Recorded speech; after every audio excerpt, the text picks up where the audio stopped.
Boa tarde. Eu gostaria de agradecer de novo a oportunidade de estar aqui, de estar discutindo junto com vocês esse tema que me é tão caro.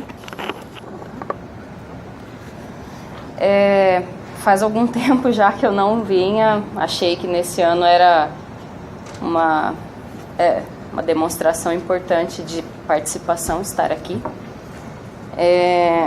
Eu sou professora, fiz o meu mestrado na Universidade Federal do Paraná, atualmente estou bem longe, eu atuo no Instituto Federal de Rondônia, e esse tema que eu escolhi para hoje, na verdade, é um tema que não é muito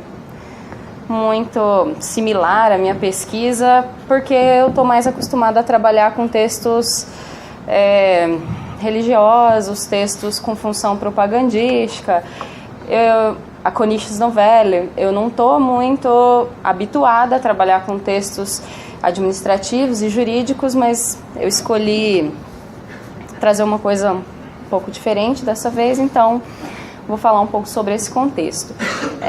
Quando eu fiz o meu mestrado, eu estudei a relação do Horemheb, que é um faraó de uma transição aí da 18ª dinastia para a 19ª, que está inserido num contexto pós-amarniano. Eu acho que a minha pesquisa dialoga muito com as pesquisas que foram apresentadas aqui, porque em cada pesquisa que as pessoas expuseram tem alguma coisa que eu posso usar agora para falar sobre. Eu não uso cultura material, trabalho com texto, então eu não tenho nada de PowerPoint para mostrar, mas algumas coisas vocês viram, inclusive hoje. Eu vou falar em um momento sobre a janela da aparição, e aí a Gisela, na exposição dela, mostrou uma imagem de como ela seria no contexto do Akhenaton, e aí essa janela está aparecendo no contexto da minha fonte também, de uma outra maneira, ressignificada. Ou então, hoje vocês já viram um pouco também sobre a questão de Amarna, sobre essa reforma amarniana, essas mudanças que o Akhenaton perpetrou aí na religião, na política, na arte, cultura egípcia. E então eu vou falar de um contexto de restauração do tradicional. O Horemheb é um militar, é um outsider, não faz parte da família real, não está inserido numa sucessão dinástica. Ele vem com uma proposta de restaurar aquilo que havia antes da tradição especialmente no campo político e no campo religioso, restaurar o culto ao panteão anterior a essa reforma amarniana. E ele também tem uma proposta nesse édito de anticorrupção. Vamos acabar com a corrupção. Qualquer semelhança não... Gente, não... É mera coincidência, sem anacronismo. Mas, enfim. Esse faraó eu consigo inserir em um contexto restaurador em todo o governo dele. Parece que todas as ações desse faraó são motivadas por uma vontade de se posicionar como um cara que vai restaurar a tradição, que vai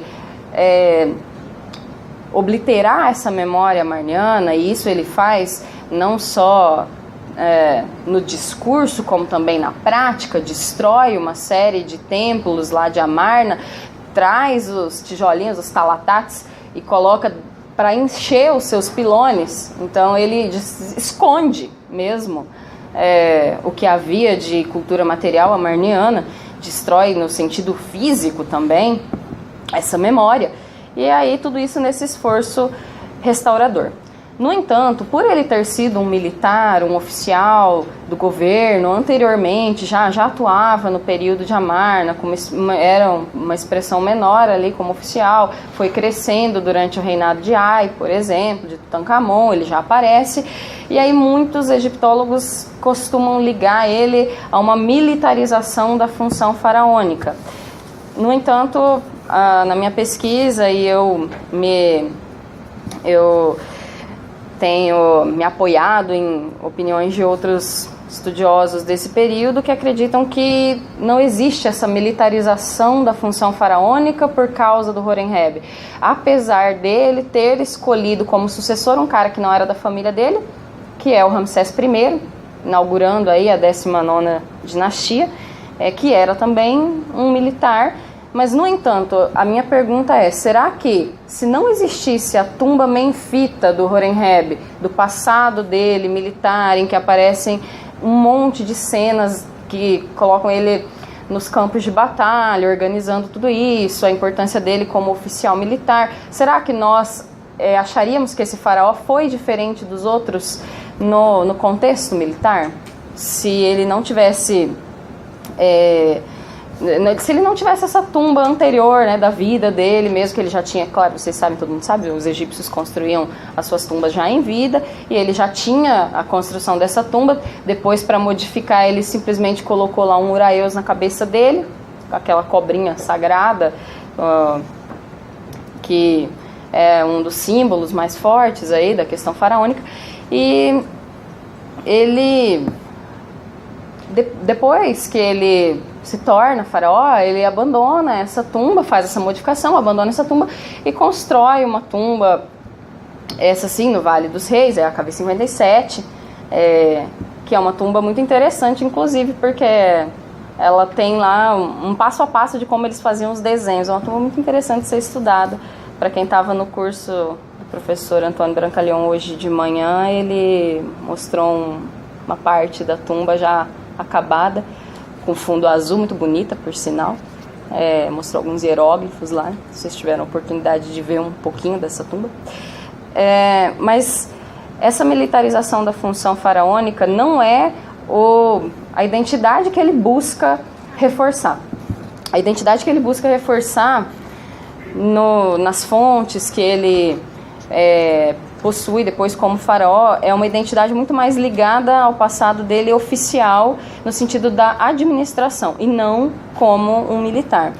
Então, o próprio Hari, que é um dos estudiosos do Horemheb, um dos mais famosos, ele mesmo fala que esse édito do Horemheb, que é um documento administrativo, um documento legislativo de fato, né, jurídico, teor jurídico, ele tem uma intenção de incutir disciplina às tropas, de legislar sobre as tropas. Então ele não dá privilégios aos militares, pelo contrário, ele tenta combater as coisas transgressoras que os militares e outros oficiais estavam fazendo. Então a identidade dele, de fato, a identidade faraônica, apesar da gente saber que os faraós são uma instituição mais do que uma personificação, cada faraó tinha lá alguma coisa que dá para diferenciar, pelo menos nós diferenciamos uns dos outros. Então o Horemheb, por essa questão de identidade, para mim a grande marca dele é essa questão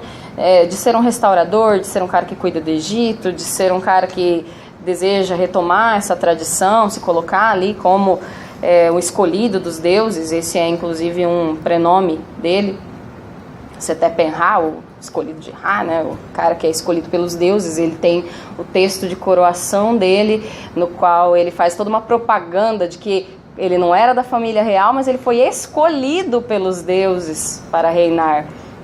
Então é esse discurso que ele usa para legitimar a sua posição ali como rei, que teoricamente não deveria ocupar. Então ele é como quem diz assim, né? Bom, tá tudo uma bagunça, então os deuses me escolheram aqui para botar ordem, tá ok? Bom, eu até imagino ele falando, mentira, gente. Voltando. Bem, para mim o traço mais importante dessa identidade que ele tenta construir como faraó é sim a questão da sua competência como um funcionário real, que já tinha ajudado anteriormente a colocar ordem na administração, na legislação egípcia, enfim. E é por isso que os próprios deuses o escolhem para ser rei, não pelas vitórias militares que ele tem, também pelas vitórias, mas não só, principalmente por essa questão. Mas o que é esse édito? Esse édito é um conjunto de leis, né? A lei, o rep em egípcio, ela tem uma conotação de regras assim para ser seguidas, e cada uma dessas regras tem também a punição para quem as infringe. Então, ali nesse édito, a gente tem uma vontade de combater a corrupção, especialmente entre os oficiais, contra as pessoas pobres. Então, ali tem várias vezes, se um oficial toma parte do imposto de uma pessoa pobre, então ele deve ser punido. Esse é o teor da fonte. E aí traz uma série de transgressões e a punição para essas transgressões. O que isso representa? Bom, nessa parte do meu trabalho eu vou me ater a essa leitura porque ele dialoga um pouco com o que a Maria Teresa apresentou aqui na segunda-feira. Não é porque não existem fontes falando sobre as transgressões que não existissem essas formas de resistência, né, à imposição do poder faraônico. Os documentos de que a gente dispõe que não nos permitem interpretar de uma maneira tão densa de que forma elas ocorriam. No entanto, ninguém faz um decreto se não existem transgressões a serem punidas, né? Dificilmente alguém vai estipular punições para transgressões que não existem. Então, nem sempre esse discurso real de legitimação, de propaganda, convencia toda a população, e existia, obviamente, a possibilidade de transgressões. Então, a gente considera nas entrelinhas desse édito que essas transgressões eram, de certa forma, corriqueiras dentro da sociedade egípcia.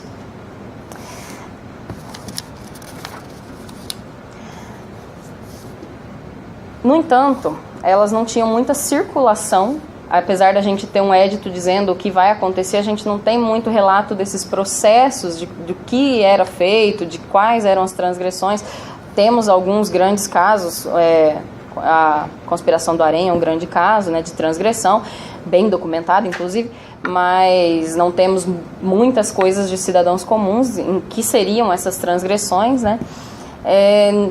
Vocês sabem que no Egito geralmente não se escrevia aquilo que não se desejava que acontecesse, então essas transgressões eram muitas vezes relegadas à literatura pessimista, principalmente, a correspondências ou então tratados com outros reinos, e aí sim aparecia esse tipo de coisa. Não ficava muito aos olhos das pessoas. Eram documentos mais ali administrativos e de âmbito mais restrito. Bem, se existem transgressões, se existe resistência, é um dos motivos pelos quais os faraós se esforçam tanto em se legitimar continuamente, em fazer aquele discurso todo de propaganda, de manutenção da ordem, toda essa questão de função faraônica como mantenedor de Maat. Só que eu vejo que o Horemheb, ele transgride um pouco essa questão, ele transcende um pouco essa questão de mantenedor da ordem como objeto de discurso, como função de propaganda. Ele tenta se colocar como um mantenedor da ordem na vida prática. E aí é esse édito que mostra a parte concreta dessa manutenção da ordem. Então, apesar de o decreto também ter em suas linhas ali algumas coisas que são base de função de propaganda dos faraós. Por exemplo, uma das coisas com as quais os faraós, um dos recursos, né, linguísticos com os quais eles se legitimam, costuma ser a superação daquilo que já foi feito, né, a superação do anterior. E lá no começo da fonte, aí eu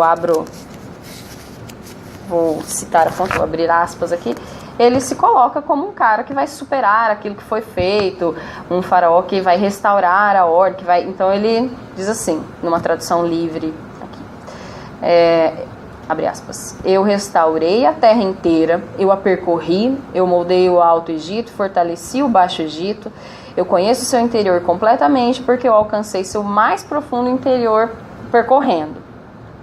E aí ele para de fazer ele dá uma parada nessa função de discurso, que é uma função mais figurada, e ele começa a falar sobre as coisas concretas que ele faz. Então, eu examinei, escolhi homens de caráter justo para sondar os pensamentos, que obedeçam às ordens do palácio, dele mesmo, né, e às leis.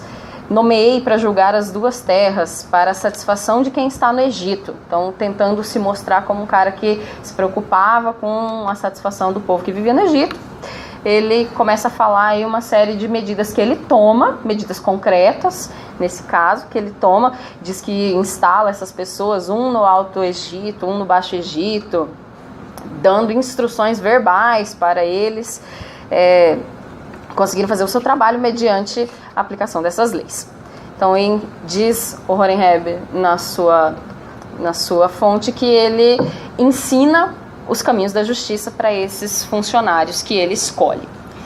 Bem,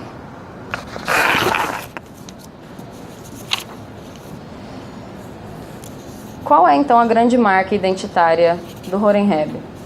A questão da manutenção da ordem para além de um discurso um discurso figurativo, a manutenção concreta da ordem e a questão da alteridade com Akhenaton. Nesse sentido, ele tem todo um esforço de retorno à tradição, tem todo um esforço de retomada dos cultos dos antigos deuses, volta a construir em Karnak e tudo mais, destrói parte lá de Akhetaton, a cidade de Amarna. E aí, ele com isso, a meu ver, e dentro de uma perspectiva que englobe aí uma construção identitária desse faraó, eu vejo que esse édito faz parte também desse esforço de se colocar como um diferente, um opositor ao Akhenaton. E nesse sentido, esse édito, ele tem uma questão muito vamos dizer assim, peculiar, porque ao mesmo tempo em que ele se esforça para se colocar como opositor, ele não cita em nenhum momento, obviamente, né, o que foi o período de Amarna, mas ele se coloca como dizendo assim que antes o caos dominava e agora eu apareci aqui para botar ordem. Inclusive, alguns egiptólogos acham que esse caos administrativo é resultado das políticas amarnianas, como se a culpa fosse sempre do governo anterior, né? O corrupto é o governo anterior. Mas não dá para a gente ter certeza se isso tem a ver mesmo com as mudanças, né, que aconteceram no período de Amarna, mas também não dá para a gente acreditar que essas transgressões só ocorreram por causa da reforma amarniana. É provável que elas já ocorressem há mais tempo, especialmente no nível local ali, no nível de distribuição e de arrecadação local. Nesse sentido, o caráter concreto das mudanças que o Horemheb pensa para tentar colocar a ordem novamente no Egito, ele não é pensado, em geral, dentro dessa concepção de construção de identidade como um opositor ao Akhenaton. Tem muitos juristas que estudam esse decreto do Horemheb. A gente encontra muitas monografias, muitas dissertações de direito sobre esse édito do Horemheb. Só que, em geral, elas não levam em conta o contexto em que Horemheb viveu. Parece que ele só quis ser um legislador. Mas por que será, né? A minha pergunta sempre foi: por que será que ele é apenas um legislador comum, resolveu fazer umas leis lá? Ou ele tinha, de fato, um projeto identitário maior, em que ele transcende essa questão de discurso, de ser um mantenedor de Ma'at, e tenta viver isso na concretude do dia a dia ali, tentando de certa forma, defender a população de abusos que estavam ocorrendo. Então, aquilo que mais aparece nas fontes são transgressões, no sentido de abuso de poder, especialmente vindo de oficiais, de cobradores de impostos, de militares, e as punições, que seriam, em geral, restituição daquilo que foi pego indevidamente, mutilação, vai cortar o nariz, vai bater, ou então exilar a pessoa, mandar para a fortaleza de Tjaru, cria uma fortaleza assim a caminho do levante, então mandar a pessoa mais para longe. E nesse sentido prático aí de tentar estabelecer uma ordem a partir de leis e a partir de um conjunto de transgressões e de suas punições, eu vejo que essa fonte ela não está apartada de um objetivo maior que ele tinha no sentido dessa construção identitária de restaurador da ordem, mas de restaurador da ordem também no sentido concreto. Ainda que alguns juristas gostem de colocar o Horemheb como ele era um defensor do povo, mas ele era um defensor do povo, mas em nenhum momento ele disse que as pessoas não deveriam mais pagar aqueles impostos que deveriam ser pagos. É um exagero interpretativo dizer que ele era um defensor do povo. Afinal, ele está ali esboçando que existe um interesse oficial na coleta desses impostos, né? E quem está desviando são os funcionários. Mas, retomando a questão de alteridade com o Akhenaton, é muito engraçado como ele se coloca o tempo todo como um restaurador da ordem. Vou acabar com tudo isso que ele fez, vou retomar o que era antes, porque antes é que era mais ordenado, antes é que tínhamos uma tradição aqui, nosso antigo panteão. No entanto, no texto aparece, no texto do Édito, que é bem lacunar, na verdade, mas ainda tem várias partes que se pode traduzir, aparece um pedaço em que ele fala sobre a janela das aparições. Ele cita que ele vai lá no balcão, que nada mais é do que a janela das aparições, algo que é muito recorrente na arte amarniana. Ele vai distribuir lá reconhecimento aos seus oficiais, tentando, de certa forma, usar desse artifício como uma forma de fazer com que eles fiquem dependentes desse faraó. E talvez assim não sejam tão transgressores. Então, ao mesmo tempo que ele se coloca como um opositor identitário de Akhenaton, um cara que vai manter a ordem no sentido figurado e concreto por esse édito, ao mesmo tempo ele usa coisas que existiam em Amarna quando elas são convenientes para ele politicamente na manutenção do seu poder. É isso. Obrigada.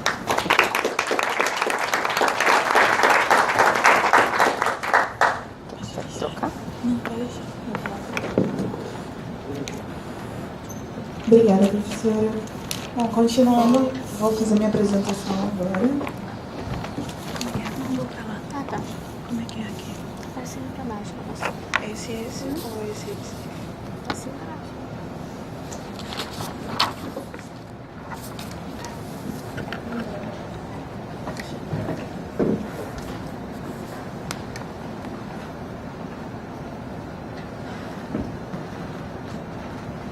Bom, boa tarde, meu nome é Raíza,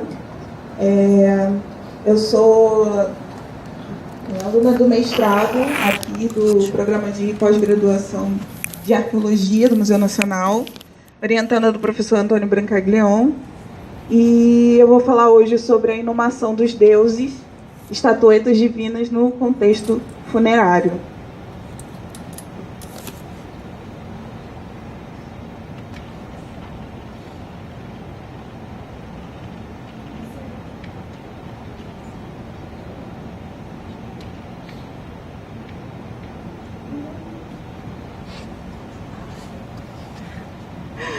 Eu e tecnologia, novamente, né? Ok. Bom, para contextualizar mais ou menos a minha pesquisa, eu analiso, né, a materialização do divino, que é um estudo da análise estatuária divina presente nas tumbas reais do Novo Império. Novo Império que se compreende entre a 18ª dinastia até a 20ª dinastia. E, bom, são estatuárias divinas que eram postas nas tumbas dos faraós para que elas pudessem ajudar o faraó, auxiliar o faraó nesse caminho para o outro mundo, a partir da morte até a vida após a morte. Então, toda tumba faraônica tem a presença dessa estatuária divina. E a base desse programa, dessa pesquisa, é principalmente a tumba de Tutankhamon, que foi encontrada intacta, entre aspas, porque teve 3 roubos, porém foi 3 vezes também lacrada. E, bom, em 1920 foi encontrada lacrada e com todas as peças em ouro dentro do anexo, dentro da Câmara de Tesouro, o próprio sarcófago, né, dele intacto.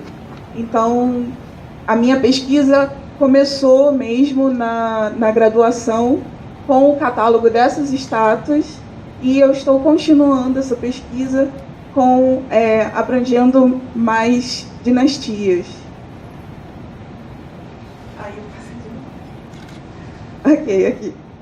Bom, qual é o objetivo dessa minha pesquisa, né? Primeiro é retomar esse tema rico, né, que é um estudo de religião egípcia antiga. Ele é muito abordado, né, entre os egiptólogos, porém, esse aspecto em específico é pouco abordado. Então, é uma discussão muito rica que pode ser desenvolvida por mais egiptólogos e, devido à minha pesquisa, eu percebi que a última pesquisa nesse aspecto foi em 1970. Então, eu estou aí retomando uma pesquisa que há muito tempo não vem sendo abordada. Um outro objetivo é compreender quais eram os deuses escolhidos para serem eternizados nessas tumbas régias, né? Por que dos deuses de grande panteão estarem junto com deuses que não são tão conhecidos? E também observar quais eram essas suas associações, né, com a ideologia faraônica do período. Bom, gente, sou péssima. Ok, a morte. Aqui eu quero introduzir para vocês o que era a morte para os egípcios, né? A morte era a etapa mais ritualizada da vida egípcia. Eles não viam a morte como um término, né?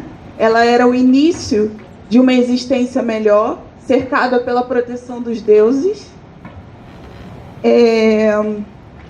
E devido a isso, né, nós conseguimos entender a prática funerária da mumificação, que era a conservação do seu corpo para a próxima vida, para a vida nesse outro mundo. Então, ele conseguiria aproveitar o próprio corpo para essa nova vida que viria, que seria mais espiritualizada, mais ritualizada ainda. Eles acreditavam nessa existência de projeções para esse outro mundo. Então, nessa ideia de acreditar em projeções, tudo que você faz nessa vida, você leva para a próxima vida. Então, dentro da tumba, toda a estrutura funerária era composta dessa projeção. Então, era caracterizada no local da sua tumba, na arquitetura da sua tumba, na decoração, nas imagens que eram aparecidas na decoração, nas imagens que apareciam nas decorações, nas imagens em estátuas e os objetos funerários, que é onde eu estou inserindo a minha pesquisa. Dentro de objetos funerários, eles tinham os cotidianos, que eram, por exemplo, pentes, sandálias, móveis, né? Alimentos, flores, todos os tipos de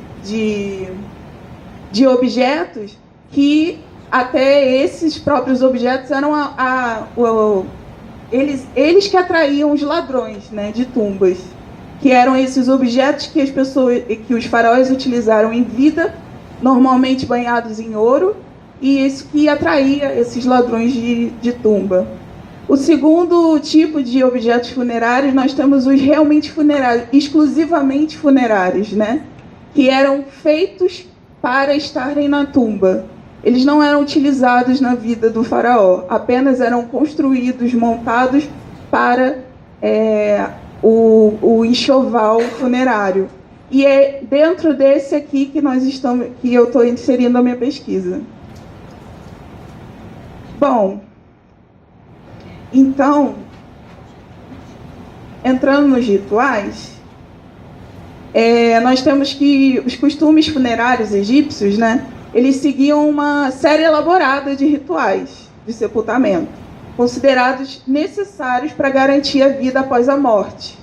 Então, nós temos a mumificação, a pronúncia de fórmulas mágicas e a inclusão desses objetos específicos que, para eles, há uma teoria, né, entre os egiptólogos, de que esses objetos definiriam a pessoa. Então, no caso do faraó, ele tinha que ter objetos dentro da sua tumba que, ao chegar no outro mundo, o definissem como rei. Então, ele tinha que ter objetos banhados a ouro, objetos que eles pudessem observar e ver que ele não era uma pessoa comum. Então, é essa teoria que tem de que esses objetos indicavam o status da pessoa, né? Indicavam o status do morto. E esses rituais eles foram evoluindo ao longo do tempo. Alguns elementos foram mantidos, porque eles eram considerados basais, né, para essa mudança. E dentro desses elementos basais, cada funeral foi levado em consideração. Então, existiam elementos basais para funerais de rainhas, elementos basais para funerais de faraós e de filhos de faraós. Então, cada tipo de funeral tem um tipo de elemento basal que era necessário. E dentro disso, no de Faraó, nós temos as estátuas divinas, que é o corpus da minha pesquisa. Bom, as suas estátuas eram representativas, eram importantes orientadores de ritual, desse ritual da passagem, né, para o outro mundo, e eles reafirmavam a divindade do rei. Então, eles materializavam a divindade do rei. Aqui nós temos que eles contribuíam diretamente na passagem ao pós-morte do faraó. Essa materialização era feita na própria escolha, como eu já disse, do local, da arquitetura, da decoração da tumba, assim como na escolha dos objetos que o morto escolhia para serem depositados na sua tumba. Como a própria professora Vanessa já falou, e outros também, que assim que o faraó subisse ao trono, ele começava a planejar sua morte. Então, isso mostrava o quanto a morte era ritualizada. Ele já começava a pensar onde ia ser sua tumba, como ia ser sua tumba, o que teria dentro da sua tumba. E mandaria construir todo o seu corpus funerário. Acreditava-se que a cada imagem cabia uma função dentro do ritual funerário. E não tem como a gente levar isso para a pesquisa sem falar da Trana Ecker, que falava que o caráter performático da imagem e do verbo. O egípcio ele acreditava nesse caráter performático. O que quer dizer esse caráter performático? Que o objeto ele possuía uma natureza divina que era ativada nessa performance do processo ritual. Então, essa natureza divina, ele já tinha a natureza divina, só que ela era ativada a partir do momento do processo do morto para o outro mundo. E aí nós entramos na minha pesquisa, onde nós temos o período aqui, né, de 1550 até mais ou menos 1070 a.C., são as 3 dinastias do Reino Novo, com 34 faraós ao longo dessas dinastias, 26 tumbas foram descobertas no Vale dos Reis. Aqui nós temos Tebas e aqui o Vale dos Reis. Aqui temos algumas tumbas também. Foram todas essas tumbas descobertas de faraós, sendo que, para o meu trabalho, eu fiz esse corpus de faraós, né? Aqui os números das tumbas, porque eles passaram a ser identificados por números, né? E aqui nós temos o corpus de estudos, que são as tumbas na qual encontraram estátuas divinas. Então, de todas aquelas tumbas, 34 faraós, 26 tumbas, eu vou trabalhar apenas com essas destacadas. Bom, dentro disso, a pesquisa, como eu falei para vocês, ela foi iniciada na graduação, onde eu fiz um catálogo de todas as estátuas que foram encontradas na tumba de Tutankhamun. E esse catálogo a gente consegue, a partir do catálogo, observar as congruências e as divergências que existem na iconografia dessas estátuas. E até encontrar as estátuas que são diferentes, né? Que não conhecemos os deuses, não sabemos muitas informações. Por exemplo, o deus Merentetá, que vai aparecer no final, e ele tem ele só apareceu também na parede do 7 segundo. Então nós temos apenas 2 imagens dele. Aqui ok, eu de novo. Bom, aqui é uma imagem do catálogo. Eu coloco o nome da peça, o número de Carter, porque Carter catalogou todas as peças. Temos o número do Museu do Cairo, as dimensões, o material da peça, a localização onde ela foi encontrada, as inscrições que possuem na peça, o desenho da peça e a bibliografia sobre a peça, com algumas observações. Aqui onde ele foi encontrado na tumba de Tutankhamon, que foi aqui no anexo. Bom, essa é a ideia de fazer o mesmo catálogo para essas estátuas das 3 dinastias. Bom, e agora eu vou falar para vocês mais ou menos qual é o processo, né? Onde que eu estou nesse processo de pesquisa. Me encontro aqui, né, na Constituição e Análise do Corpus de Estudo, onde eu verifico esse papel, né, das divindades, das estátuas divinas, e monto o catálogo a partir de diário de escavação, pesquisa bibliográfica, e eu faço também a leitura, pesquisa e atualização bibliográfica. Aqui eu estou me baseando bastante no livro alemão do Fritz Abitz, que ele praticamente fez um catálogo, mas na verdade ele fez só uma análise das estatuetas divinas encontradas na dinastia, na 18ª e 19ª dinastia.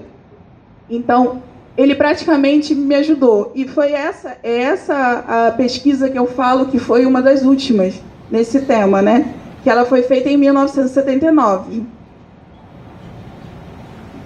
Bom, a partir dessa minha pesquisa, espera-se contribuir educacional e academicamente, a partir de um tema pouco abordado. Espera-se facilitar a busca por possíveis confluências e divergências, né, entre as temáticas e iconografias das tumbas reais e investigar os critérios de escolha que foram feitos para colocar essas estátuas dentro das tumbas, desses faraós em específico. E é isso, muito obrigada. E acho que podemos abrir para perguntas, caso vocês tenham alguma.